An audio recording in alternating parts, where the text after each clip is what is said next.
ಇವಾಗ ನಾನು school leader cinema ನೋಡಿ ಬಂದೆ. ನನಗೆ ಬಹಳ ಇಷ್ಟ ಆಯ್ತಂದರೆ ಈ ಸಿನಿಮಾ ಬಹುಶಃ ನಾನು ಥಿಯೇಟರ್ನ ಒಳಗೆ ಹೋಗುವಾಗ ನಾನು ಎಕ್ಸ್ಪೆಕ್ಟ್ ಮಾಡಿರಲಿಲ್ಲ. ಸಿನಿಮಾ ನೋಡಿದ ಮೇಲೆ ನನಗೆ ಒಂದೆರಡು ಕಡೆಯಲ್ಲಿ ಕಣ್ಣಲ್ಲಿ ನೀರು ಬಂತು.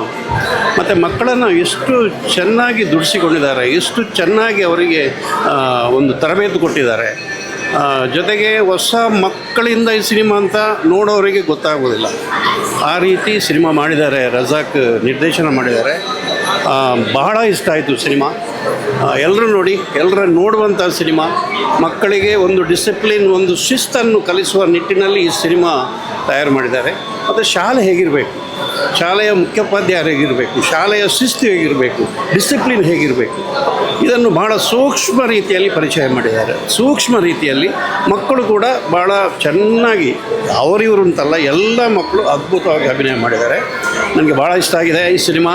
ಸ್ಕೂಲ್ ಲೀಡರ್ ನೋಡಿ, ಇದು ಕರ್ನಾಟಕದಾದ್ಯಂತ ಓಡಬೇಕು ಈ ಸಿನಿಮಾ, ಎಲ್ಲರೂ ನೋಡಬೇಕು. 50 ದಿನ ಇವತ್ತಿಗೆ ಪೂರೈಸಿದೆ. ಯಶಸ್ವಿ ಸಿನಿಮಾ. ಈ ಕನ್ನಡ ಸಿನಿಮಾಗಳ ಮಟ್ಟಿಗೆ ಇವತ್ತು ನಾನು ಹೇಳ್ತಾ ಇದ್ದೇನೆ, ಸ್ಕೂಲ್ ಲೀಡರ್ ಒಂದು ಯಶಸ್ವಿ ಸಿನಿಮಾ, ಒಂದು ಸಕ್ಸಸ್ಫುಲ್ ಸಿನಿಮಾ. ಇದರ ಕ್ರೆಡಿಟ್ ರಜಾಕ್ ಮತ್ತು ಅವರ ನಿರ್ಮಾಪಕರಿಗೆ ಸಲ್ಲಬೇಕು. ಎಲ್ಲರೂ ನೋಡಿ, ಮಿಸ್ ಮಾಡಬೇಡಿ.